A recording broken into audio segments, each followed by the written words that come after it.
Hadirin dimohon berdiri. Yang mulia Majelis Hakim Konstitusi memasuki ruang persidangan.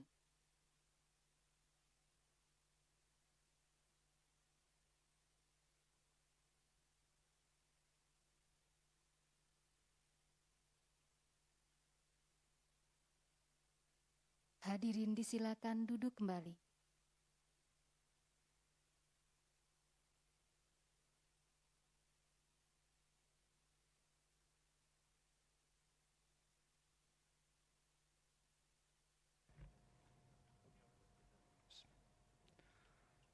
Sidang pendahuluan perkara nomor 35 garis miring PUU garis datar 18 Romawi garis miring 2020 dibuka dan sidang dinyatakan terbuka untuk umum. Silakan pemohon, siapa yang hadir? Terima kasih Majelis Hakim Konstitusi yang kami muliakan. Pada hari ini saya Advokat Insinyur Tonin Tata Singarimul SH, di sebelah kanan saya Suta Widya Sarjana Hukum. Ya, jadi yang hadirnya sebentar. Siapa yang hadir tadi? Tonin Tahta Singarimbun dan Suta Widya SH. Suta Widya SH. Silakan sebelum ada yang mau disampaikan? Tidak ada yang mulia. Oke. Saudara penerima kuasa dari Ki Gendeng Pamungkas ya? Siap yang mulia. Kami mau klarifikasi saja. Apakah ini sama dengan Ki Gendeng Pamungkas yang beberapa hari lalu itu diberitakan sudah meninggal itu? Jadi begini yang mulia, sampai hari ini Ki Gendeng Pamungkas yang diberitakan itu kan namanya Imam Santosa. Ya. Jadi kebetulan beliau ini memang ada beberapa nama, dan kalau dikatakan Imam Santosa yang meninggal, iya. Tapi kalau Ki Gendeng sampai hari ini belum ada yang meninggal yang mulia. Belum ada yang meninggal? Iya yang Jadi mulia. yang memberikan kuasa kepada saudara masih ada ya?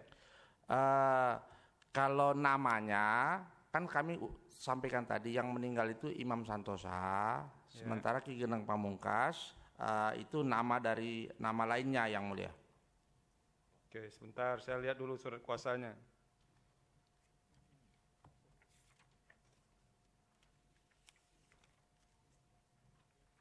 Coba lihat surat kuasa.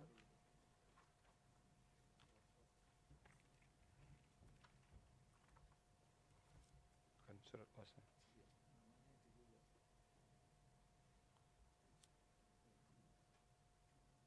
Ki Gendeng Pamungkas memberikan kuasa ya. Oke. Ada apa enggak bukti KTP pemberi kuasa?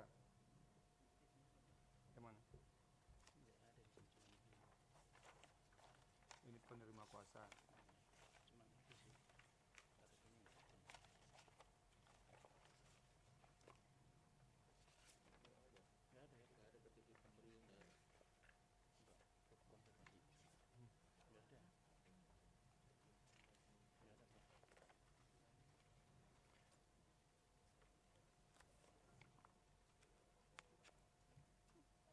Jadi Anda punya enggak bukti identitas pemberi kuasa?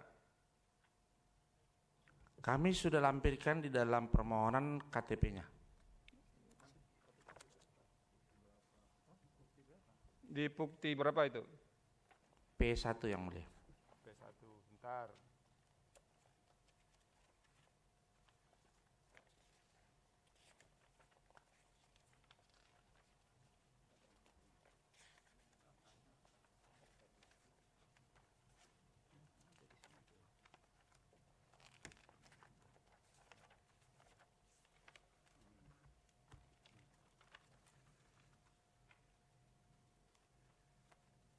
Oke. Di sini di KTP-nya Ki Gendeng Pamungkas ya? Benar yang mulia. Berarti yang ini masih hidup orangnya? Kami perlu jelaskan bahwa yang meninggal itu namanya M. Iman Santoso, ya. Nah, kalau ditanya orangnya sama apa tidak, ya saya juga belum tahu Yang Mulia. Bukan, pertanyaan saya begini, yang Ki Gendeng Pamungkas yang ini, Ya. yang Anda lampirkan di sini, masih ada orang yang pemberi kuasa kepada saudara atau tidak? Saya belum ketemu Yang Mulia. Waduh, gimana Anda menerima kuasa? Suatu menerima kuasa kita bertemu, tapi ini kita belum bertemu lagi Yang Mulia. Tapi Anda pastikan ya, bahwa yang meninggal ini bukan ini orangnya. Kami hari ini belum bisa pastikan. Kalau itu Yang Mulia minta, karena kami tidak ada kepentingan untuk mencocokkan Yang Mulia. Selama belum ada pernyataan lain daripada keluarganya. Tapi kami akan coba tanya nanti ke rumahnya Yang Mulia. Terima kasih. Oke, kalau begitu, karena yang meninggal itu siapa namanya tadi? M. Iman Santosa ya? Siap Yang Mulia. M. Iman Santosa. Tapi yang kita baca di media itu yang meninggal Ki Gendeng Pamungkas, sementara yang ngasih yang memberikan kuasa kepada saudara Ki Gendeng Pamungkas sama dengan yang diberitakan itu, tapi menurut saudara yang meninggal itu bukan ini. Sekarang begini, saudara diberi waktu untuk menjelaskan permohonan ini, tapi nanti di perbaikan permohonan Anda mesti klarifikasi. Ya, sampaikan klarifikasi soal ini. Soalnya begini, kalau pemberi kuasa sudah tidak ada lagi, Anda kan sebetulnya putus kuasa yang Anda terima dengan pemberi kuasa begitu. Karena ini kan kecuali ahli warisnya mau melanjutkan. Nah, tentu harus ada surat kuasa baru. Kalau misalnya tidak ada surat kuasa baru dan memang yang memberikan kuasa sudah meninggal, berarti ini permohonannya dianggap sudah selesai nanti. Maka nanti di perbaikan permohonan, tolong saudara klarifikasi soal identitas ini. Iya, jadi kalau ini kan ada jalan keluarnya Yang Mulia. Jadi memang di mana-mana kami sebagai kuasa hukum tahu bahwa setelah meninggal kuasa habis. Tapi perkara kan bisa dilanjutkan oleh ahli waris. Nah, jadi kami akan mendatangi rumahnya untuk membicarakan. Nanti ahli warisnya kalau ini diwariskan ya, tentu akan dilihat keterkaitan legal standingnya itu ada legal standing atau tidak ya. Itu urusan kami lah nanti. Tapi di sidang berikutnya Anda harus klarifikasi. Silakan. Ya, sesuai dengan permohonan yang sudah kami ajukan, pertama-tama yang baca dulu rekan saya Sutawijaya. Silakan. Bismillahirrahmanirrahim. Perihal permohonan pasal 1 angka 28 pasal 221 dianggap telah dibacakan kepada yang terhormat Ketua Mahkamah Konstitusi Republik Indonesia.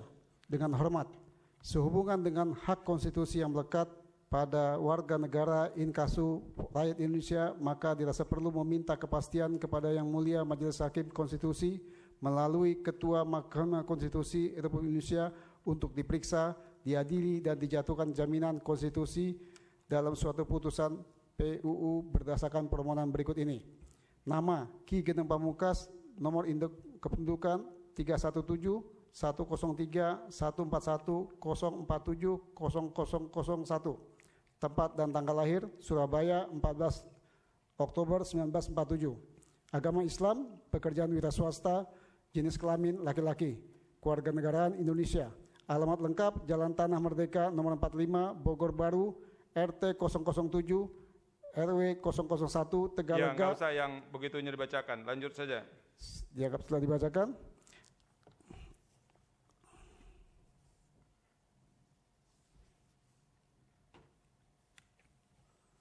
Bahwa berdasarkan pasal 7 ayat 1 dan ayat 2 junto pasal 9 ayat 1 dianggap sudah dibacakan. Maka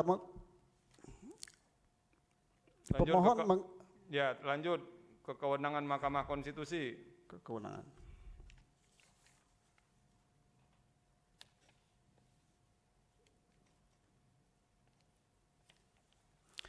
A. Kewenangan Mahkamah Konstitusi. 1. Pasal 24 ayat 2 Undang-Undang Dasar 1945 menyatakan kekuasaan kehakiman dilakukan oleh sebuah Mahkamah Agung dan badan peradilan yang berada di bawahnya dalam lingkungan peradilan umum. lingkungan peradilan agama, lingkungan peradilan militer, lingkungan peradilan tata usaha negara, dan oleh sebuah Mahkamah Konstitusi. 2. Ya, itu dianggap sudah selesai. Terus ke legal dia standing. bacakan. B. Kedudukan hukum legal standing pemohon. 1. Bahwa Mahkamah Konstitusi dibentuk sebagai lembaga pengawal konstitusi. Artinya, apabila terdapat undang-undang yang berisi atau terbentuk bertentangan dengan konstitusi, maka Mahkamah Konstitusi dapat menganulirnya dengan membatalkan keberadaan undang-undang tersebut secara menyeluruh ataupun per pasalnya. 2. Bahwa sebagai pengawal konstitusi, Mahkamah Konstitusi juga berwenang untuk memberikan penafsiran terhadap sebuah ketentuan pasal undang-undang agar berkesesuaian dengan nilai konstitusi. 3. Bahwa pengakuan hak setiap warga negara untuk mengajukan permohonan pengujian undang-undang terhadap Undang-Undang Dasar 1945 merupakan satu indikator perkembangan ketatanegaraan yang positif yang memproyeksikan adanya kemajuan bagi penguatan prinsip-prinsip negara hukum. 4.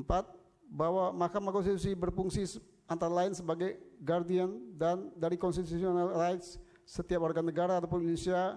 Mahkamah Konstitusi merupakan badan yudisial yang bertugas menjaga hak asasi manusia sebagai... Gini Pak, Bapak jelaskan saja legal standing itu kan pada prinsipnya apa kira-kira kerugian hak konstitusional permohon. Jadi tidak perlu dibacakan, kalau dibacakan kami sudah baca. Jelaskan saja apa kira-kira kerugian hak konstitusional pemohon sehingga mengajukan beberapa pasal, dan itu yang harus dijelaskan ke kita Pak. Ya. Gitu. B. Latar belakang kerugian konstitusi. 1. Pemohon adalah warga negara Indonesia asli sejak tiga keturunan yang diketahuinya. Masih ada kuburan ayah kakeknya sebagai suku Jawa. Dan dalam kehidupannya dikenal sebagai tokoh masyarakat dari kegiatannya supernatural sehingga memiliki daya intuisi yang tinggi untuk melihat untuk menjadi calon presiden atau wakil presiden. Harus dibuka dari pencalonan independen atau tidak dibatasi dari partai politik atau gabungan partai politik sebagaimana yang berlangsung pasca amandemen Undang-Undang Dasar 1945. 2. Pemohon selain memiliki indera keenam dan praktek supranatural, maka merasa perlu untuk diberikan juga hak konstitusinya akibat norma undang-undang yang tidak memberikan ruang kepadanya menjadi calon presiden atau wakil presiden sehingga mengajukan pendiriannya tersebut ke Mahkamah Konstitusi dalam suatu peninjauan undang-undang guna menyatakan tidak sah norma yang gelap sehingga menjadi norma yang terang membuka jalan mencalonkan dirinya sebagai calon presiden dan wakil presiden pada pemilihan berikutnya. Untuk selanjutnya setelah dianggap dibacakan. Silakan.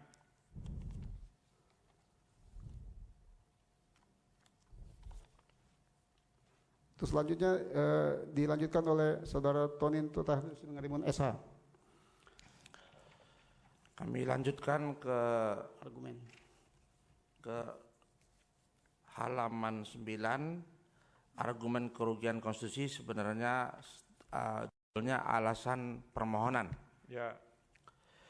Bahwa terhadap permohonan pengujian pasal 1 angka 28, pasal 22 dan seterusnya dimohonkan, lanjut halaman 10, karena untuk kepentingan keutuhan dan rasa nyaman warga negara jika antara eksekutif dan parlemen bukan berasal dari partai sebagaimana sekarang, maka partai berkuasa dapat segala-galanya di kepresidenan dan di parlemen sebagaimana peristiwa KPK yang tidak dapat masuk ke kantor PDIP dan seterusnya. Demikian juga masuknya TK Cina dalam keadaan COVID-19 atau perbuatan Perpu sampai kepada mengatur anggaran COVID-19 tidak memerlukan persetujuan parlemen, maka hal ini benar-benar telah menantang pemohon untuk memperbaiki ketatanegaraan dengan cara menjadi presiden atau wakil presiden sehingga tidak lagi dengan orasi atau demonstrasi jalanan.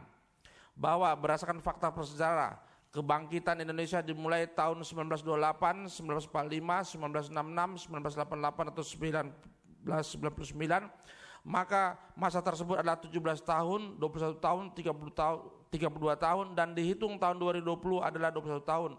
Dengan demikian juga dilihat dari rentang waktu, maka sepatutnya ganti baju atau ganti menu harus terjadi dalam pemilihan presiden dan wakil presiden secara konstitusi di era digital 4.0 agar pertumbuhan kali menjadi kesempurnaannya, menuju kesempurnaannya.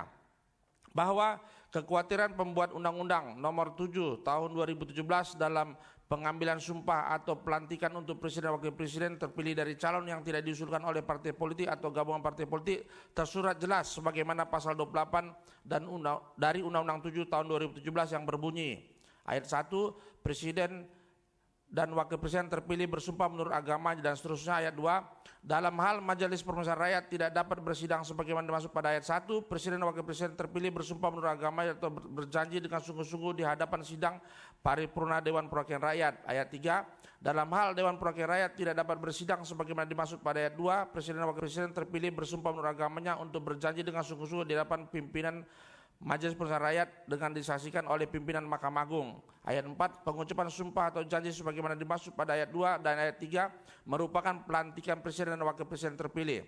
Kekhawatiran tersebut telah menjadi norma kepada Presiden terpilih dan Wakil Presiden terpilih yang tidak disetujui oleh MPR, DPR, maka tidak akan melakukan persidangan karena suatu kenajisan hukum jika tidak dapat bersidang menjadi norma karenanya keadaan darurat dan lain-lain pasca pemilihan Presiden dan Wakil Presiden tidak pernah akan terjadi karena dilakukan secara serentak. Dan untuk norma pasal 428 dari Undang-Undang 7 tahun 2017 dapat terjadi, maka sudah tepat pemohon mengajukan diri menjadi Presiden dan Wakil Presiden terpilih karena norma dibuat untuk kepentingan nyata, bukan keadaan imajinasi, karena telah menyimpang dari Konstitusi pasal 3 ayat 2 yang menyatakan Majelis Permusyawaratan Rakyat melantik Presiden dan atau Wakil Presiden perubahan kedua dan keempat. Bahwa mengenai dana kampanye VD pasal 325 ayat 1 telah membebaskan partai politik yang bertanggung jawab terhadap dana kampanye, dengan demikian menjadi sia-sia pencalonan oleh partai karena bertanggung jawab adalah calon presiden dan wakil presiden, sementara diketahui oleh pemohon kekuatan dan kemenangan calon adalah dalam lanjut halaman 11 pendanaan kampanye. Dengan demikian secara kasat mata partai politik dapat dinyatakan sebagai biaya. Bahwa mengenai undang-undang AKO telah secara patut pula diketahui oleh pemohon sebagaimana berikut mencabut yang A. Undang-Undang Nomor 8 Tahun 2012 tentang pemilihan umum anggota Dewan Perwakilan Rakyat dengan perwakilan daerah dan Dewan Perwakilan Daerah Rakyat Daerah. B. Undang-Undang Nomor 15 Tahun 2011 tentang penyelenggaraan pemilihan umum. C. Undang-Undang 42 Tahun 2008 tentang pemilihan umum Presiden dan Wakil Presiden. Telah dilakukan uji material oleh MK sebagai berikut. 1. Bertentangan Undang-Undang Dasar 45 dapat dibacakan. 2. Bertentangan Undang-Undang Dasar 45, putusan Mahkamah Konstitusi, putusan MK nomor 61 dan seterusnya. Nomor 3. Bertentangan Undang-Undang Dasar 45, putusan Mahkamah Konstitusi, putusan MK nomor 66 dan seterusnya. 4. Bertentangan secara bersyarat dengan Undang-Undang Dasar 45, putusan Mahkamah Konstitusi, putusan MK nomor 30 dan seterusnya. Nomor 5. Bertentangan secara bersyarat dengan Undang-Undang Dasar 45, putusan Mahkamah Konstitusi, putusan MK nomor 31 dan seterusnya.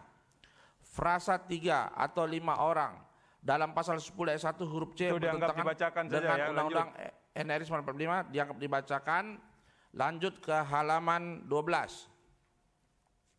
Bahwa penyelenggaraan pemilu presiden dan wakil presiden dilaksanakan dengan tujuan untuk memilih presiden dan wakil presiden yang memperoleh dukungan kuat dari masyarakat, bukan dari partai politik atau gabungan partai politik saja, sehingga mampu menjalankan fungsi kekuasaan pemerintahan negara dan dalam rangka tercapainya tujuan nasional sebagaimana diamanahkan dalam pembukaan Undang-Undang Dasar Negara Republik Indonesia tahun 1945. Di samping itu, pengaturan terhadap pemilu presiden dan wakil presiden dalam Undang-Undang AKO belum menegaskan sistem presidensil yang kuat dan efektif agar tidak terjadi seorang calon presiden atau wakil presiden dan atau partai politik, gabungan partai politik yang kalah menjadi menteri atau masuk dalam jajaran presiden dan atau wakil presiden yang menang. Karena hal ini merupakan kenajisan politik di mata pemohon, karena presiden dan wakil presiden terpilih hanya perlu memperoleh legitimasi yang kuat dari rakyat dan tidak ada kepentingan demokrasi dalam rangka mewujudkan efektivitas pemerintahan eksekutif. Juga diperlukan basis dukungan dari DPR karena cukup jelas fungsi dan kewenangan masing-masing.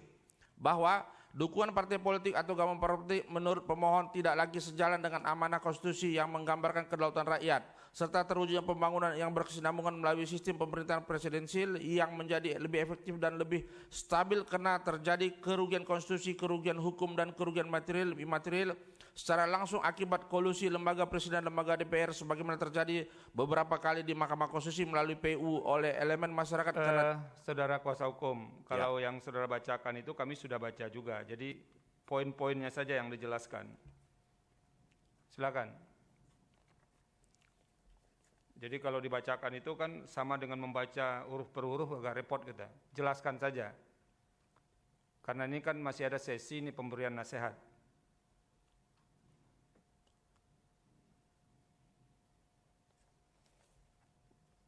Kalau begitu, saudara mau terus ke petitum saja di halaman 14, silakan.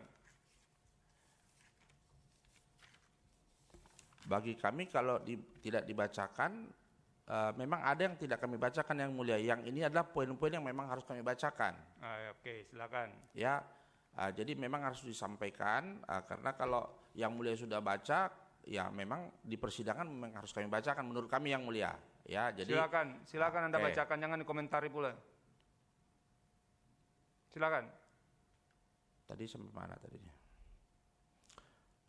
Bahwa dukungan partai politik atau agama politik menurut pemohon tidak lagi sejalan dengan amanah konstitusi yang menggambarkan kelautan rakyat serta terwujud pembangunan yang berkesinambungan melalui sistem pemerintahan presidensial yang menjadi lebih efektif dan lebih stabil karena terjadi kerugian konstitusi, kerugian hukum dan kerugian material imaterial secara langsung akibat kolusi lembaga presiden dan lembaga DPR sebagaimana terjadi beberapa kali di Mahkamah Konstitusi melakukan PU oleh elemen masyarakat karena tidak terjadi pemenuhan persyaratan atau seleksi awal yang tercermin dari masyarakat dengan menunjukkan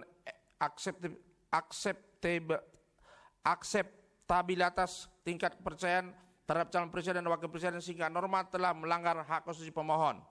Bahwa perlunya seorang calon presiden dan wakil presiden yang berkualitas memenuhi derajat kompetensi yang sehat berpartisipasi dan dapat dipertanggungjawabkan, tidak dibatasi calonnya, mencalonkan guna mewujudkan manifestasi kedaulatan rakyat sesuai dengan amanat Pancasila dalam Undang-Undang Dasar 45 yang menjadi sumber dari segala sumber hukum sehingga perlu dikesampingkan norma akuo yang diskriminatif dan bertentangan dengan hak konstitusi sehingga pemohon dengan merangkai argumen permohonan agar dapat diterima oleh mahkamah dan stakeholder sehingga berpendapat bahwa pasal-pasal norma tersebut bertentangan dengan Undang-Undang Dasar 1945 secara keseluruhan.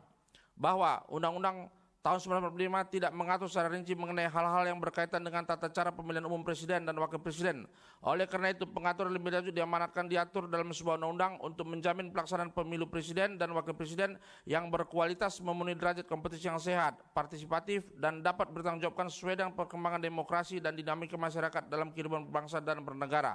Dengan demikian perubahan ketiga konstitusi yang dibuat disusun oleh para politikus yang berasal atau terkait dengan partai politik sudah melakukan pengkebirian hak warga negara dengan mengatakan calon presiden dan wakil presiden diusulkan dicalonkan partai politik atau gabungan partai politik yang mana setelah adanya perubahan batang tubuh Undang-Undang Dasar 45 dengan membubarkan MPR sebagai lembaga tertinggi negara, maka kedaulatan telah dikembalikan kepada rakyat yang tidak menjadi bagian dari partai politik yang membuat perubahan konstitusi tersebut karena tidak pernah ada pernyataan atau kompromi atau survei mengenai kebutuhan masyarakat yang lanjut halaman 13 berkeinginan mencalonkan dirinya menjadi presiden dan wakil presiden tidak melalui partai sehingga pemohon mengajukan PU dengan membandingkan konstitusi berikut ini.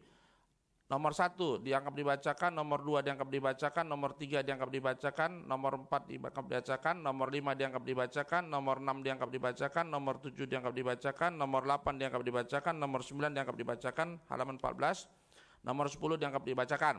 Berdasarkan norma pasal 1 angka 28 dan seterusnya yang diajukan dalam PU aku maka ternyata bertentangan dengan Undang-Undang Dasar Negara Republik Indonesia tahun 1945 dan merugikan pada usia pemohon telah mencapai 74 tahun. Hak untuk menjadi presiden dan wakil presiden diusulkan oleh perorangan independen dari luar partai politik merupakan amanah pembukaan Undang-Undang Dasar 1945 sebagaimana untuk pertama kali Insinyur Soekarno dan Dr. Muhammad Hatta menjadi presiden tidak melalui pemilu. Demikian juga Presiden Soeharto menjadi presiden tahun 1996 tidak melalui pemilu. Maka menjadi pertimbangan kepada mahkamah mengenai pemilihan presiden atau wakil presiden dibenarkan cara dan mekanisme terjadi di luar konstitusi. Hilangnya hak konstitusi untuk menjadi calon presiden atau wakil presiden oleh MPR dalam perubahan ketiga adalah pengkhianatan reformasi tahun 1998, 22 tahun yang lalu. Maka dirasa perlu melalui mahkamah melakukan reformasi tanpa masa berlakukan PSBB COVID-19 sehingga menjadi permohonan ini diajukan tepat waktu, murah dan jelas sebagaimana hak konstitusi untuk pemohon mengusulkan dirinya selaku pasangan calon presiden dan wakil presiden Undang-Undang Dasar 1945 sejalan dengan hak konstitusional warga negara. Hal ini dikarenakan kondisi tersebut berada dalam konstruksi sistem kepartean, di mana partai politik memiliki fungsi rekrutmen politik untuk menempatkan kader-kader terbaiknya, bukan warga negara yang bukan kader partai, menduduki jabatan politik, diantaranya adalah presiden dan wakil presiden. Demi terjadinya dan pencapaian perkembangan demokrasi dan dinamika masyarakat dalam kehidupan berbangsa dan bernegara, maka sepatutnya Mahkamah mengabulkan permohonan pemohon untuk dapat mencalonkan diri menjadi presiden dan atau wakil presiden pada pemilihan umum berikutnya setelah PU ini dinyatakan diterima dengan segala akibat hukumnya. Petitum mengabulkan permohonan pemohon. Petitum kedua menyatakan bahwa materi muatan pasal 1 angka 28 dari Undang-Undang Nomor 7 Tahun 2002 tentang Pemilihan Umum Lembaga Negara dan seterusnya sepanjang dimaknai berbunyi pasangan calon presiden dan wakil presiden yang selanjutnya disebut pasangan calon adalah pasangan calon peserta pemilihan umum presiden dan wakil presiden yang diusulkan oleh partai politik atau gabungan partai politik yang telah memenuhi persyaratan bertentangan dengan Undang-Undang Dasar 1945. Ketiga, menyatakan bahwa materi muatan pasal 221 dari Undang-Undang Nomor 7 Tahun 2017 tentang Pemilihan Umum Lembaga Negara Republik Indonesia tahun 2017 nomor 182 tambahan Lembaga Negara Republik Indonesia nomor 6109 sepanjang dimaknai berbunyi calon presiden dan wakil presiden diusulkan dalam satu pasangan oleh partai politik atau gabungan partai politik bertentangan dengan Undang-Undang Dasar 1945. Keempat, menyatakan bahwa materi muatan pasal 222 dari Undang-Undang Nomor 7 Tahun 2017 tentang Pemilihan Umum Lembaga Negara Republik Indonesia tahun 2017 nomor 182 tambahan Lembaga Negara Republik Indonesia nomor 6109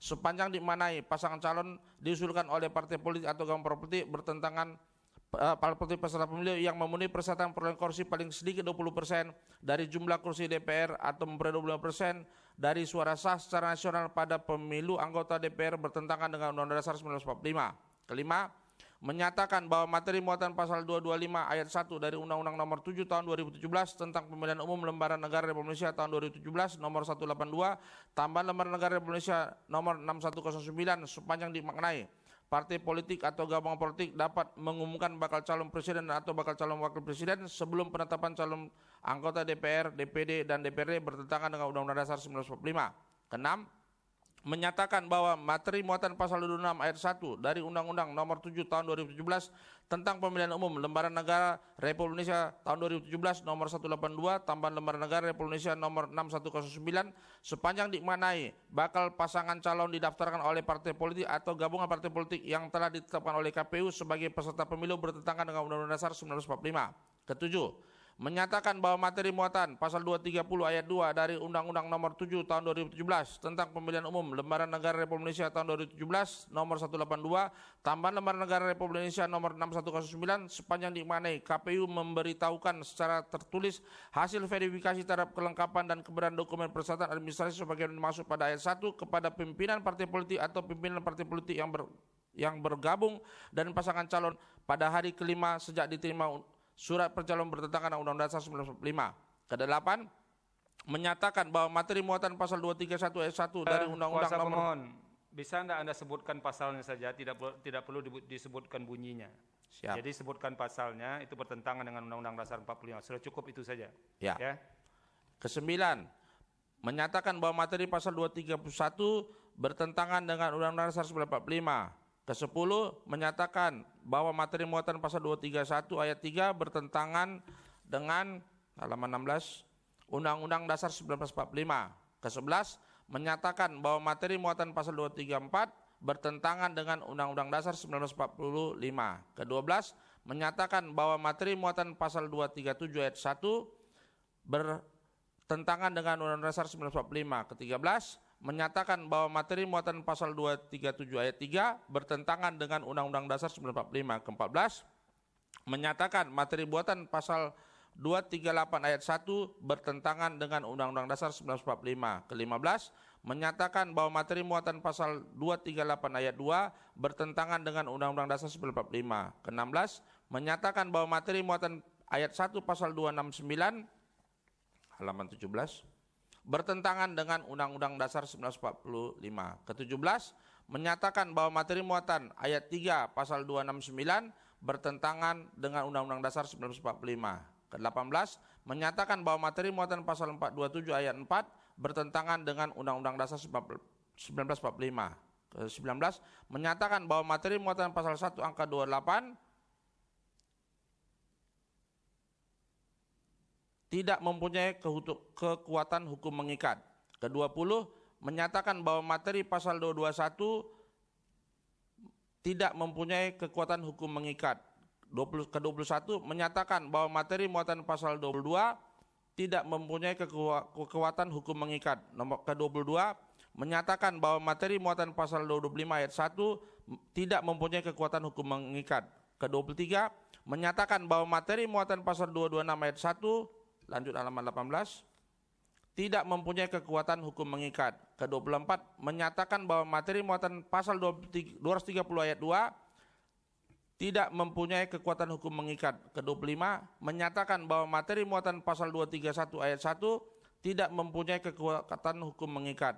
Ke-26 menyatakan bahwa materi pasal 231 ayat 2 tidak mempunyai kekuatan hukum mengikat. Ke-27 menyatakan bahwa materi muatan pasal 231 ayat 3 tidak mempunyai kekuatan hukum mengikat. Ke-28 menyatakan bahwa materi muatan pasal 234 tidak mempunyai kekuatan hukum mengikat. Ke-29 menyatakan bahwa materi muatan pasal 237 ayat 1, lanjut halaman 19, tidak mempunyai kekuatan hukum mengikat. Ke-30 menyatakan bahwa materi muatan pasal 237 ayat 3 tidak mempunyai kekuatan hukum mengikat. Ke-31 menyatakan bahwa materi muatan pasal 238 ayat 1 tidak mempunyai kekuatan hukum mengikat. Ke-32 menyatakan bahwa materi muatan pasal 238 ayat 1 tidak mempunyai kekuatan hukum mengikat.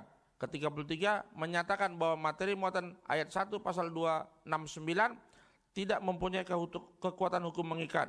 Ke-34 menyatakan bahwa materi muatan ayat 3 pasal 269 tidak mempunyai kekuatan hukum mengikat. Ke-35 menyatakan bahwa materi muatan pasal 427 ayat 4 tidak mempunyai kekuatan hukum mengikat. Halaman 20.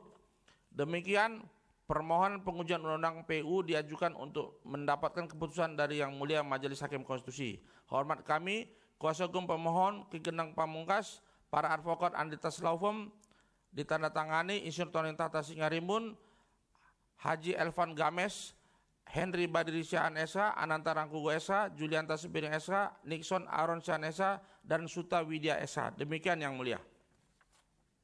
Terima kasih Pak Tonian ya.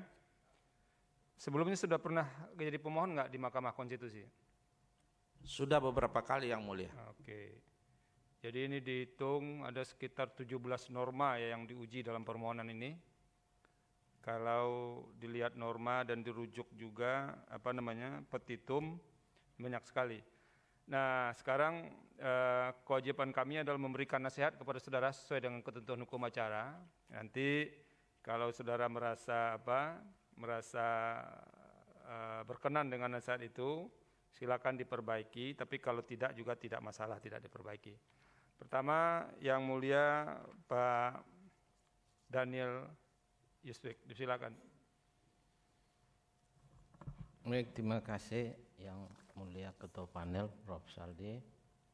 Nah, pemohon, sebelum saya masuk pada permohonan, ini saya ingin konfirmasi. Kami baru sempat untuk melacak di berita, ya. Saya bacakan saja karena saudara agak jauh. Ini berita dalam liputan6.com. Isinya gini, Jakarta, paranormal terkenal Indonesia yang dikenal dengan nama Ki Gendeng Pamungkas memiliki nama asli Imam Santoso. Paranormal tersebut dikabarkan telah menghembuskan nafas terakhir usai menjalani perawatan intensif di ruang intensif care unit atau ICU selama 3 hari di Rumah Sakit Mulia, Jalan Pajajaran, Kota Bogor, Sabtu 6 Juni 2020, sekitar pukul 15.15 waktu Indonesia Barat. Walaupun tadi pemohon mengatakan nanti akan konfirmasi, tapi ini kebetulan ada berita. Apakah pemohon yakin bahwa Ki Gedeng Pamungkas yang memberi kuasa pada pemohon ini adalah yang bernama asli Iman Santoso? Jadi kami akan ke rumahnya. Kalau memang nanti ahli warisnya minta diteruskan, tentu ada pembaruan kuasa. Tapi kalau ahli warisnya tidak berkenan, ini akan dicabut Yang Mulia. Oke, itu persoalan kedua. Tapi maksud saya, apakah menurut kuasa pemohon ini nama Ki Gedeng Pamungkas ini memiliki nama asli Iman Santoso? Kami tidak tahu Yang Mulia. Setahu kami hanya Ki Gedeng Pamungkas sesuai dengan KTP Yang Mulia. Sesuai dengan KTP. Ya. Oke. Saya bisa tambahkan Yang Mulia. Ya, silakan. Saya mengenal dekat beliau dan yang setahu saya nama Ihsan Masardi yang saya kenal. Artinya apa? Karena juga saya mendapat waktu saya 14 hari ke Sumatera, saya mendapat pertanyaan, apakah benar Imam Santoso meninggal? Tidak ada Imam Santoso yang tidak ada Ihsan Masardi yang meninggal, saya bilang kan. Yang ada mungkin Imam Santoso. Nanti saya setelah pulang saya akan cek intinya. Artinya apa? Ada juga orang yang tidak percaya Ki Gedeng Pamungkas itu meninggal. Kenapa? Pertama, dia sehat selama sahabatnya itu, beberapa sahabatnya yang saya tanya itu saya konfirmasi. Itu Yang Mulia. Saya ingin konfirmasi yang barusan kuasa pemohon ya. Ada nama lain selain nama Iman Santoso? Iya, itu yang saya tahu saya Ihsan Masardi adalah nama yang saya kenal dari Ki Gedeng Pamungkas. Coba bisa diulangi. Saya juga belum lihat makamnya. Kalau benar ada, saya mesti cek juga makamnya. Terima kasih. Oke, baik. Ini hanya ingin konfirmasi. Enggak, Yang Mulia, saya bilang, andai kata ya, benar dia meninggal, bolehkah idealismenya itu kita lanjutkan mencari dengan selain ahli waris? Terima kasih. Oh iya, nggak apa-apa. Itu nanti hak. Misalnya siapa aja mau mengajukan nggak apa-apa.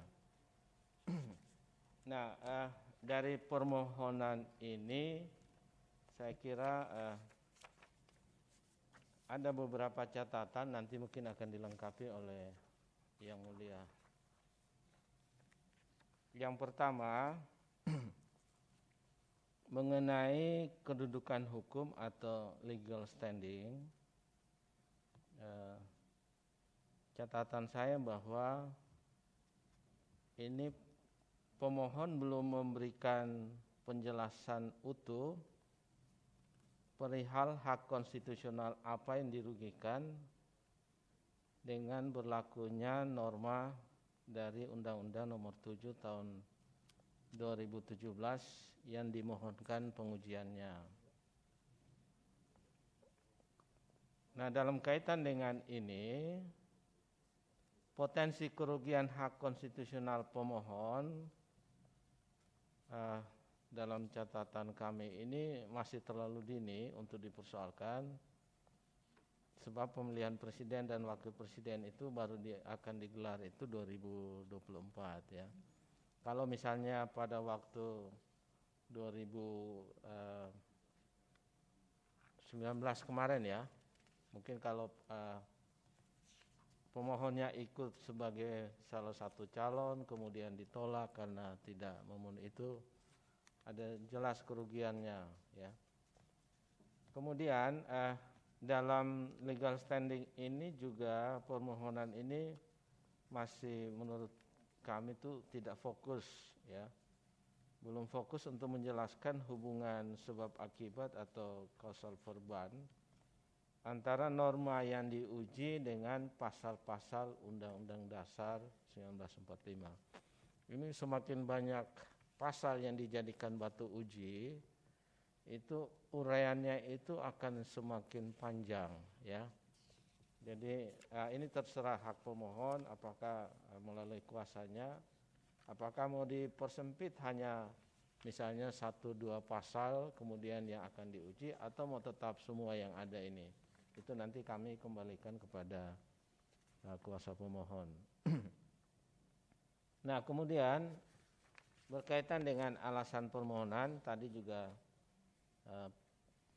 kuasa pemohon sudah mengklarifikasi terkait dengan alasan permohonan.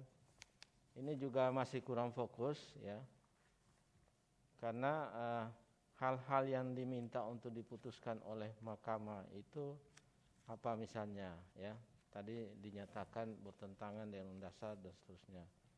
Terlebih lagi pasal yang dimohonkan ini yang tadi saya katakan ini sudah terlalu banyak. Karena itu pemohon harus cermat untuk mengkaji satu persatu dari pasal-pasal yang diuji.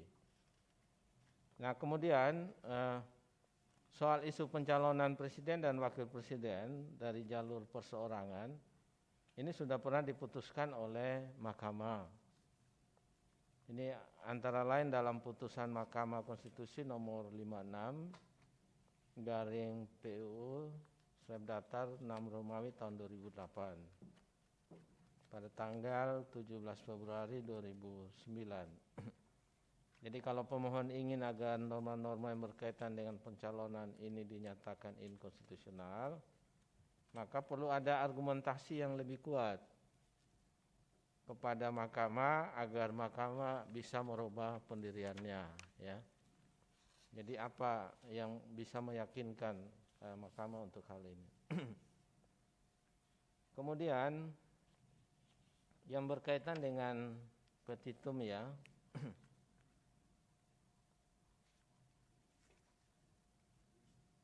Pemohon melalui kuasa pemohonnya meminta untuk mahkamah menyatakan sejumlah undang-undang norma dari Undang-Undang 7 2017 bertentangan dengan Undang-Undang 1945 dan tidak memiliki kekuatan hukum mengikat.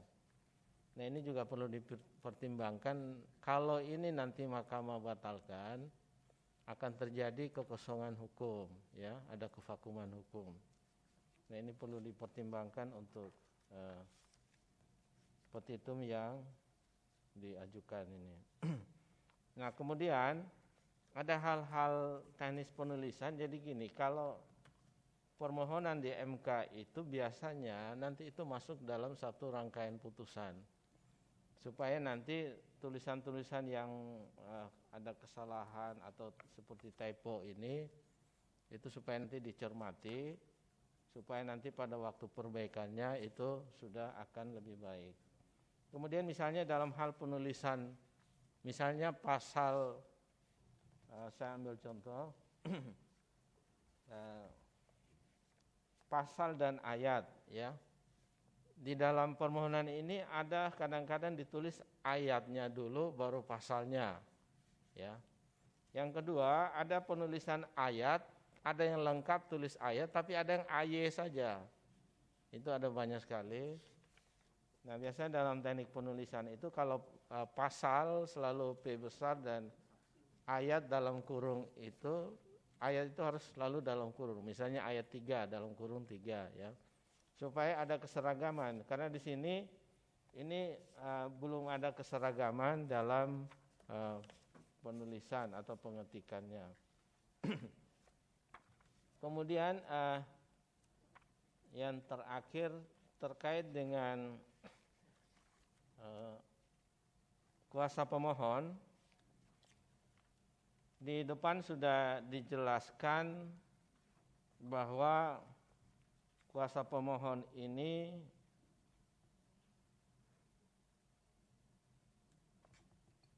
tergabung pada entitas law firm ya. Nah, dalam kelasiman di sini cukup ditulis nama dan gelar. Ini di sini masih tertulis ADV ya. Itu mungkin maksudnya advokat ya. Ini sudah beberapa pemohon kami ingatkan supaya ini tidak sebagai kelasiman. Jadi tidak perlu ada ADV. Maksudnya ini pasti advokat ya. Tetapi tidak di MK ini hal seperti ini tidak sebuah kelasiman. Jadi ini supaya dalam perbaikan ini supaya bisa dihilangkan. Saya kira sementara dari saya itu yang mulia, saya kembalikan pada ketua panel. Terima kasih. Terima kasih yang mulia Bapak Daniel. Berikutnya yang mulia Pak Manahan, dipersilahkan Pak. Baik, terima kasih yang mulia Ketua Panel Prof. Saldi. Saya kembali dulu mengenai soal hal yang pertama tadi ya, yang kita persoalkan tentang berlakunya surat kuasa. Kita sudah sama-sama tahu bahwa bila seorang pemberi kuasa meninggal, itu otomatis kuasanya itu adalah berakhir. Nah, namun dari keterangan dari kuasa belum mengetahui dan belum mengkonfirmasi tentang berita yang ada di beberapa media yang telah kita baca. Ada di Detikcom juga, ada di ini sekarang ini apa nih? SCTV Live apa ada di sini. Di sini mengatakan bahwa Ki Gendeng Pamungkas memiliki nama asli Imam Santosa telah meninggal dunia setelah menjalani perawatan intensif di ruang intensive care unit Rumah Sakit Mulia, Jalan Pajajaran, Kota Bogor. Apakah kuasa tidak pernah membaca ini seperti ini? Begini Yang Mulia, kami juga tahu dengan meninggalnya seorang klien kuasanya akan berakhir. Tapi untuk perkaranya itu kan masih bisa dilanjut, makanya nanti kami akan bertemu dengan keluarganya. Apakah ini mau diteruskan oleh ahli waris atau tidak? Jadi begini ya. Ya, Yang Mulia. Saudara kan beracara di Mahkamah Konstitusi, bukan di peradilan umum. Saya tahu kalau di peradilan umum, kalau itu perkara perdata, ada kewajiban dari ahli waris untuk melanjutkan perkara. Nah, itu jelas. Tapi kalau perkara pidana, apakah itu bisa dilanjutkan kalau meninggal? Kan enggak. Nah, satu. Kemudian apalagi di sini, di Mahkamah Konstitusi, tentu fokusnya nanti kan kedudukan hukumnya si pemohon. Tentu berbeda. Kalau ini misalnya dilanjutkan oleh ahli waris, apakah istri, anak, dan lain sebagainya, tentu akan beda kedudukan hukum yang akan dikemukakan. Nah, jadi seperti tadi yang saudara kemukakan, seandainya dilanjutkan oleh ahli waris, itu bisa-bisa saja dengan versi yang berbeda. Ya, jadi tidak otomatis bahwa nomor perkara ini akan dilanjutkan oleh ahli waris seperti perkara perdata umum ya. Nah, itu harus dibedakan. Dan kemudian kalaulah ini seperti tadi dikemukakan oleh kuasa yang sebelah kiri tadi, ini semangat ini akan diteruskan, itu silahkan mencari person yang memang benar-benar punya situasi dan posisi seperti pemohon ini. Itu bisa-bisa saja, namun tidak menjadi perkara ini dalam permohonan nomor 35 ini akan bisa dilanjutkan seperti halnya tadi yang dikemukakan. Itu salah satu nanti. Namun perlu kami ingatkan sekiranya ini saudara kuasa sudah mengetahui dan ini tidak menjelaskan di persidangan ini ada hal-hal yang mungkin nanti akan akan ditinjau terhadap kuasa pemohon sekiranya itu memang. Tapi kalau tidak mengetahui, kami mohon agar segera mengecek ya, karena kita percuma sia-sia ini kalau sidang ini kita teruskan, kita sudah periksa ini, sudah kita dengar ini ya, kita berikan penjelasan ini sia-sia semua. Karena otomatis itu kalau memang benar sudah meninggal, otomatis yang lain-lain ini juga tidak ada lagi relevansinya untuk kita lanjutkan. Jadi ini bukan hanya kepentingan kami saja, ini juga kepentingan daripada kuasa untuk mengetahui ini secepatnya. Sekiranya ini juga memang saudara jujur belum mengetahui, tugas saudaralah untuk mengecek ini karena kami punya dasar untuk memberikan tugas ini, mengkonfirmasi kepada pemberi kuasa. Tugas kami itu. Dan sekiranya itu memang kejadiannya seperti ini dan betul ini, nah itu otomatis kita tidak perlu lagi ada persidangan lebih lanjut. Dan itu kami harapkan melalui ketua harus ada secepatnya berita kepastian itu ya untuk diberitahukan ke Mahkamah Konstitusi. Itu satu. Kemudian yang kedua tadi kalau masalah yang di permohonan yang sudah dikemukakan oleh Ketua dan Hakim Anggota Pak Daniel Yusmik tadi itu saya pada umumnya setuju, namun memang harus betul-betul ya dalam permohonan ini memenuhi formalitas yang benar ya. Khususnya dalam petitum itu mestinya ada permohonan agar putusan ini didaftarkan di berita negara dan kemudian di situ ada permohonan ex aequo et bono dan juga dalam permohonan ini bisa digabungkan itu antara bertentangan dengan Undang-Undang Dasar 45 dan tidak mempunyai kekuatan hukum mengikat. Tapi tadi para kuasa pemohon ini sudah beberapa kali katanya beracara di Mahkamah Konstitusi, namun itu barangkali luput dari perhatian dari kuasa ya. Jadi dipersingkat itu petitum dari permohonan ini sehingga nanti tidak berpanjang-panjang sampai 35 ya. Bisa dipersingkat ini sesuai dengan pasal yang dimohonkan. Kalau pasalnya saya lihat tadi hanya pasal 18 pasal dan juga dasar pengujiannya ada 10. Nah, memang inilah mungkin dari segi materi ya yang diujikannya sampai 35 pasal, dasar pengujiannya ada 10.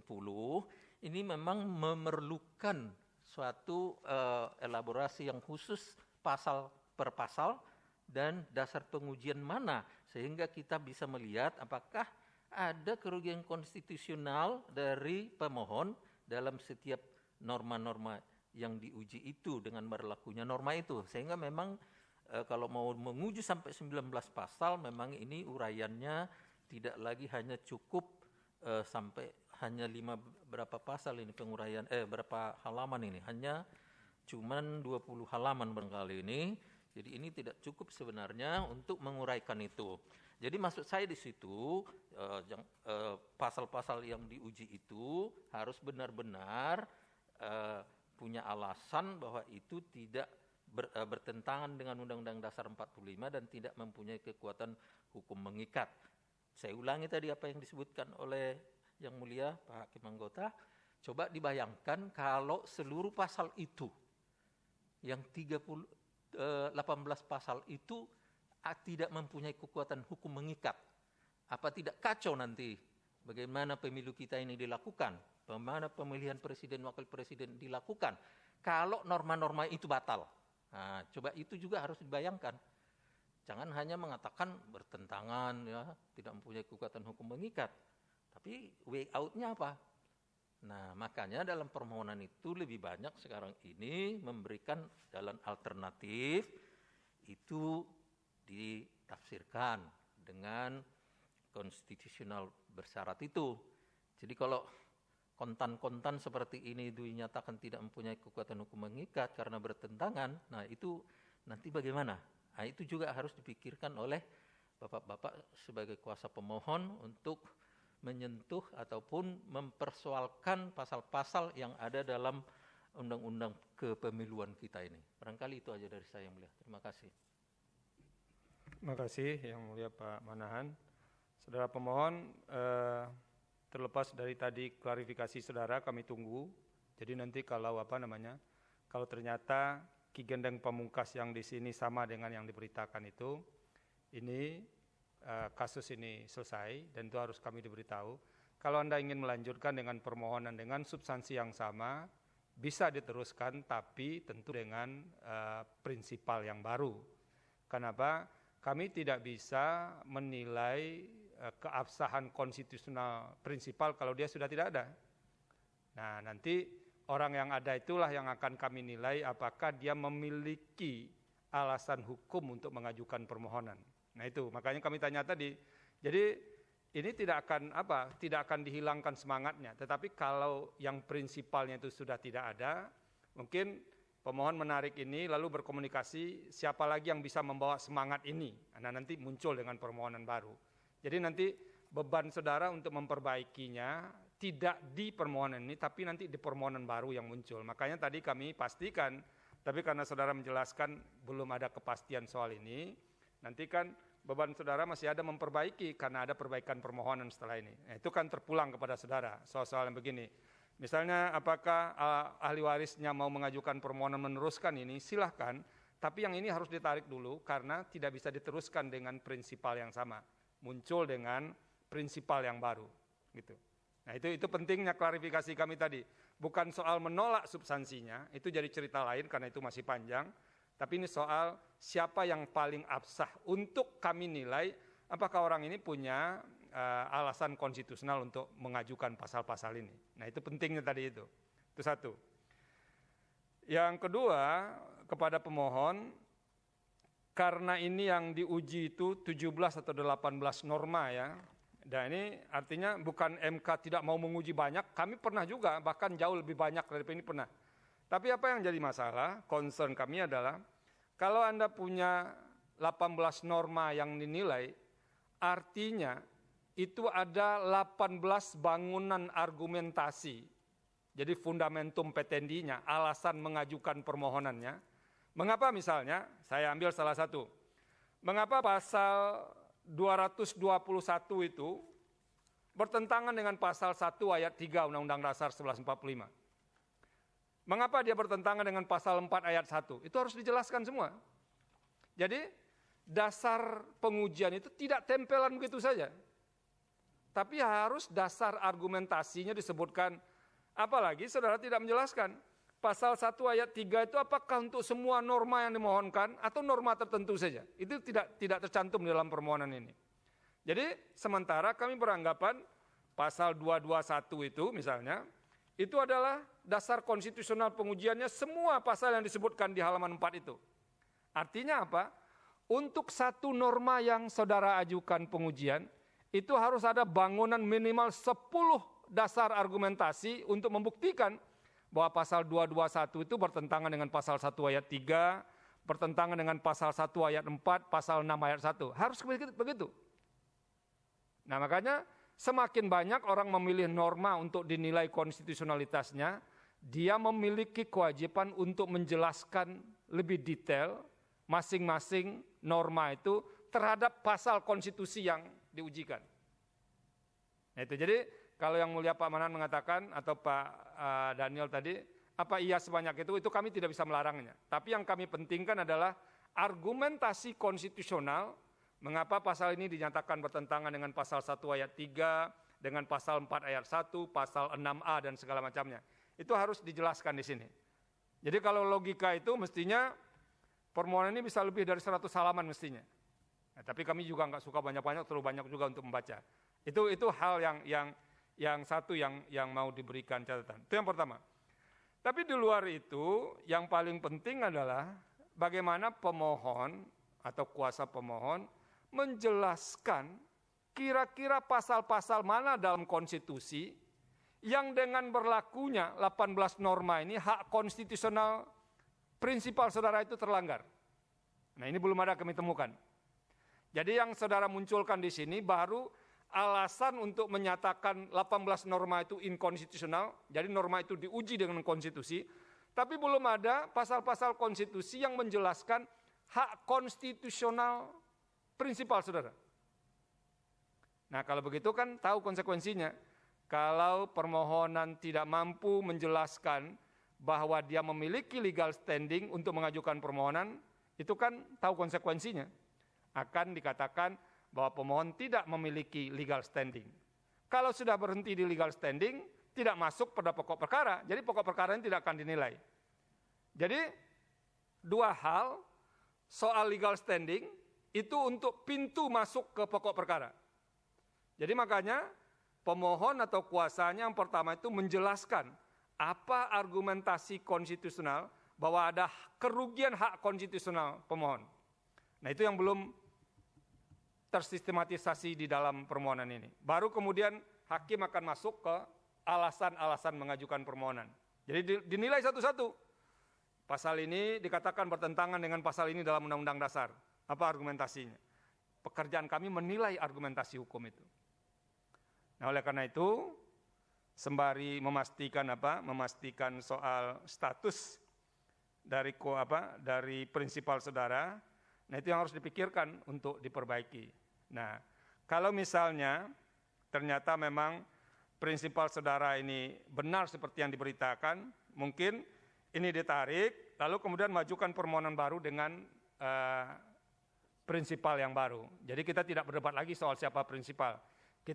Mahkamah tinggal menguji apakah prinsipal baru saudara itu mempunyai legal standing atau tidak. Nah itu saja yang perlu kami sampaikan. Jadi di sidang pendahuluan ini itu beberapa catatan hakim yang bisa disampaikan ke saudara. Dan ada yang mau ditambahkan? Silakan. Cukup Yang Mulia. Cukup ya. Kalau begitu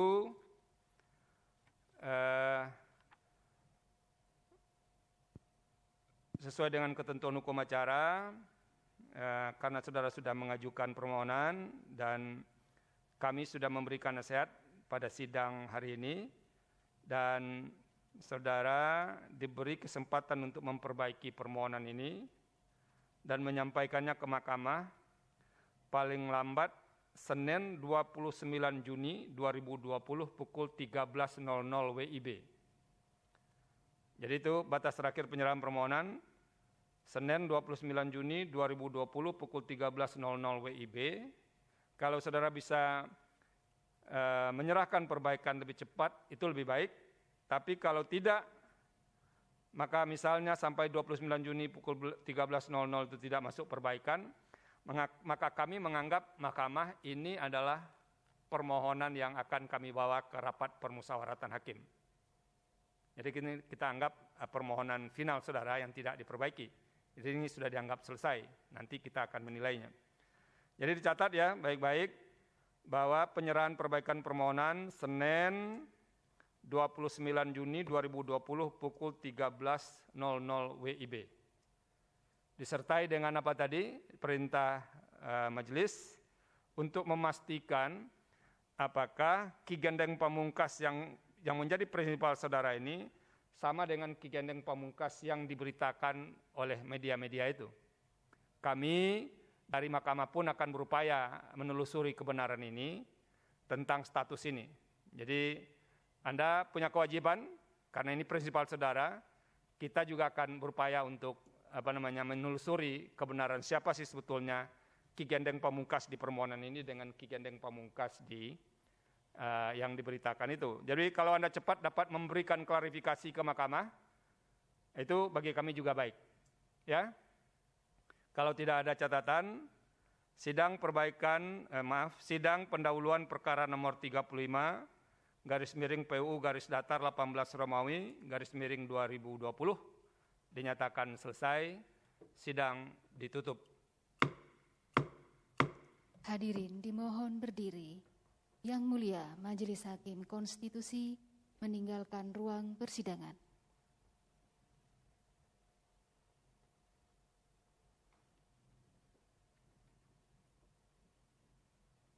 Hadirin disilakan duduk kembali.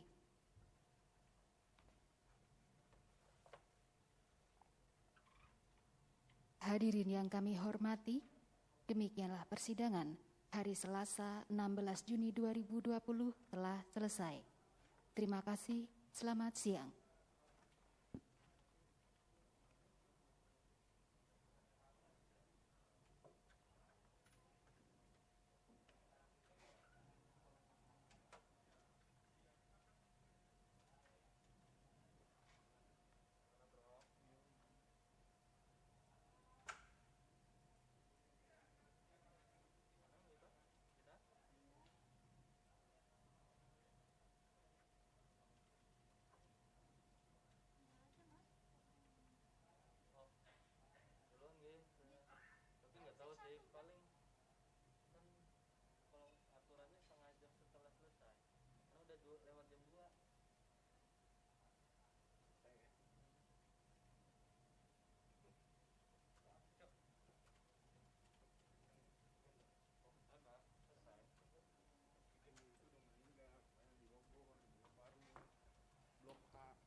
Namanya kan ada.